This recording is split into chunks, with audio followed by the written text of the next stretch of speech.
এজন্য বাপ একটা একটা ভাই এ শেষ যে কয়জন মানুষ টিকলেন, আমি প্রথমেই অনুমতি দিছি, কোনো অসুবিধা নাই। যে কয়জন আস্তে আস্তে ওরা বুঝছে যে হ্যাঁ এনে কিচ্ছা হইতো না, কোনো সমস্যা নাই। এই তো ভোট না, আমি যে ভোট চাইতে পাইছি যে সবার ভোট দরকার না, ভোট দরকার নাই, আমার কোনো মার্কা নাই। আখিরাতের আশা আসছে, আখিরাতের আশা। অতএব আমরা প্রত্যেক ইনশাআল্লাহ গুনাহ ছাড়ব। বলেন ইনশাআল্লাহ, বলেন ইনশাআল্লাহ, বলেন ইনশাআল্লাহ।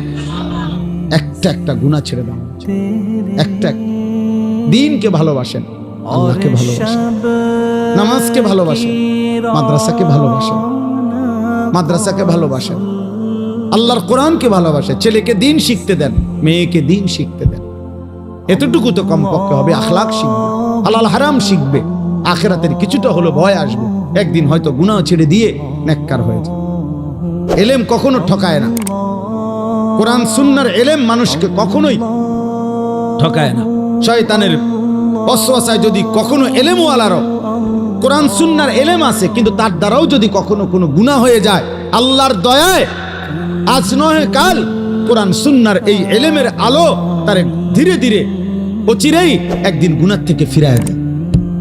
এজন্য মূর্খ থাকা অভিশাপ। কোরআন সুন্নাহ জানেই না, ও ফিরবে কোথা থেকে? অত পাক নাফাকের মাসলাই জানে না, তে এটার গুরুত্ব বুঝবে কি? অত পবিত্রতার গুরুত্বই বোঝে না। এই জন্য না আমাদের ছেলে পেলেরা পেশাব করে পানি নেয় না, অত জানেই না এটার মানে। অত প্রস্রাব করে ঢিলা কুলুকের গুরুত্বটাই জানে না, অত কোনোদিন জানেই নাই, ও শুনেই নাই।